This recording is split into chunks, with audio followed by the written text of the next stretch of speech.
Hello，大家好！哇，咁快咧又到咗冬至啦！冬至咧要食咩咧？冬至咧通常都係人哋都係食湯圓噶啦。平時我哋食開嘅湯圓都係甜嘅湯圓比較多嘅。但係咧，今次我要介紹嘅就係一個鹹嘅湯圓，就用雞湯煮個湯底咧，之後擠個湯圓上去嘅。我本身咧就比較中意食鹹嘅湯圓，甜嘅湯圓咧都係中意嘅。只不過咧，如果有兩個俾我揀咧，我比較中意食鹹嘅湯圓啦。同埋咧湯圓咧，我比較中意食比較細粒。如果係太大粒嘅話咧，就成粒都係粉嚟嘅，就會覺得唔好食咯。好啦，依家就開始整啦。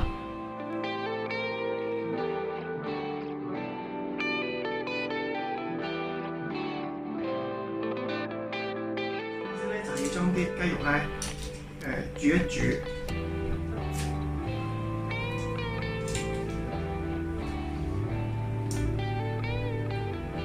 由於啲雞肉咧其實係喺超市度買嘅，所以咧佢哋通常都係雪藏㗎，所以咧我哋要煮一煮佢，就將嗰啲雞嘅脂肪啊、多餘嘅脂肪啊、辣仔啊煮出嚟。同埋呢啲雪藏嘅雞通常有啲味嘅，所以咧煮一煮佢咧，佢就會煮出嗰啲味出嚟咯。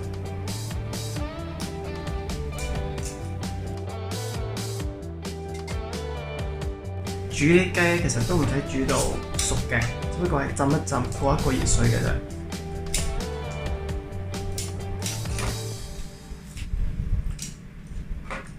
過完熱水咧就可以攞翻上嚟啦，就可以開始煲湯㗎。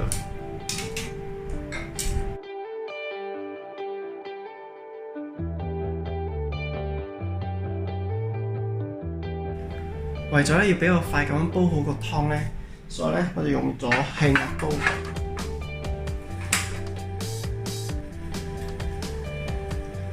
先將啲雞肉擠去煮啦，然之後就準備其他嘅材料。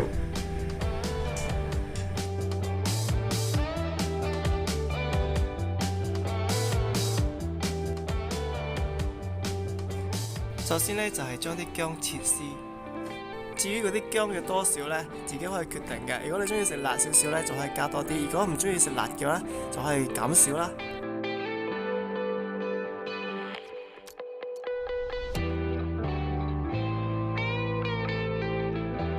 啲薑切好之後咧，就可以擠入個湯度，同啲雞一齊煮。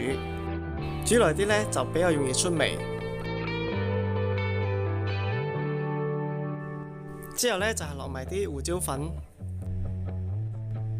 最後就係30毫升嘅生抽。至於啲鹽呢，我覺得唔需要依家落嘅，可以等個湯煮好之後先試個味，唔夠鹹嘅時候先嚟落鹽。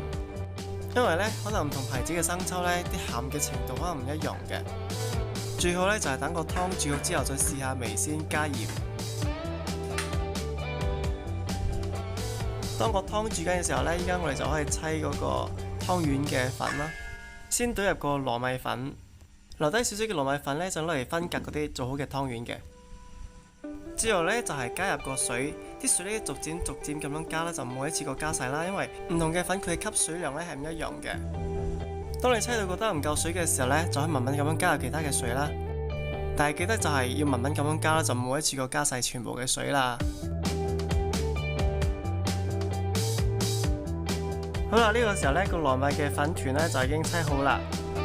根據我鄉下嘅傳統咧，我哋就係分成兩個部分啦，就係用嚟整唔同嘅顏色嘅，一個就係白色，另外一個咧就係紅色。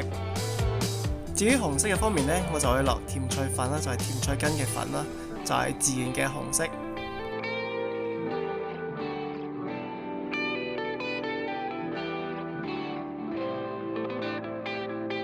當紅色嘅部分沏勻勻之後咧，我哋而家就可以準備下一個步驟啦。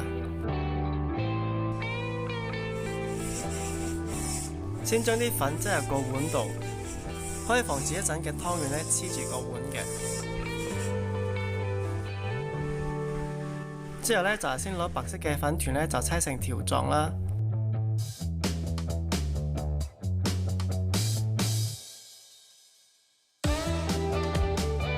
之後咧就係將佢切粒，切好之後咧就將佢搓成圓形啦，就係一粒粒細細粒咁。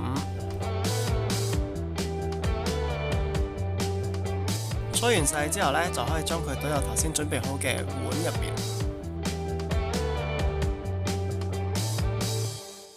如果覺得啲湯圓呢仲係黐住呢，可以加入少少嘅粉。總之就係整到佢哋唔會黐埋一嚿就得㗎啦。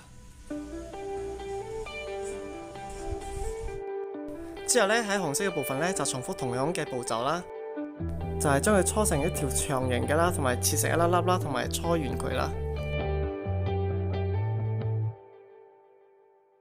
搓細之後呢，就將佢倒入個碗入邊。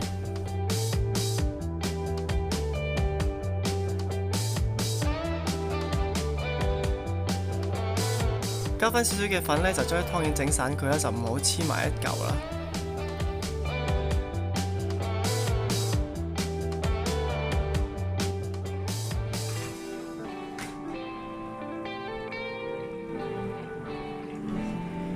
好啦，啲湯圓搞掂之後呢，啲湯都大概煮咗30分鐘㗎啦，而家可以將啲湯圓呢就擺入去一齊煮。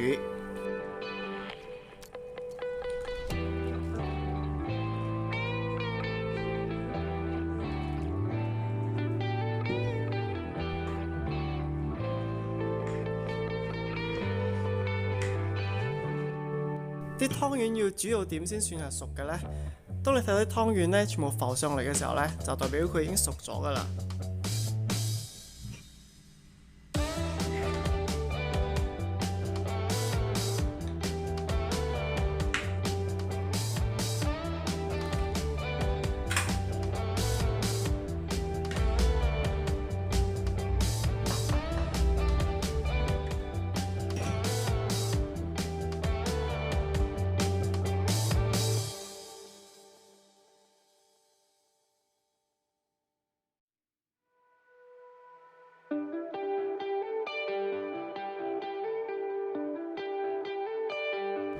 好啦，呢一個鹹湯圓呢就煮好啦。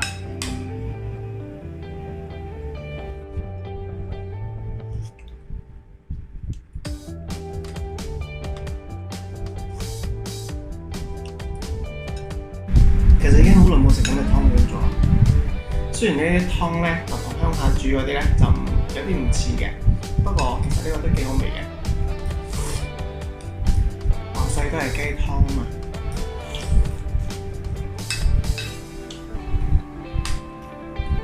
鄉下煮嗰啲咧會比較濃啲嘅個湯，唔知佢落咗啲咩嘢咧？下次要翻去鄉下嗰度問下。如果你喜歡條片嘅話咧，就幫我撳到 like 同埋 subscribe 呢個 channel 啦，同埋咧就係 like Facebook 啦 ，follow Instagram 啦。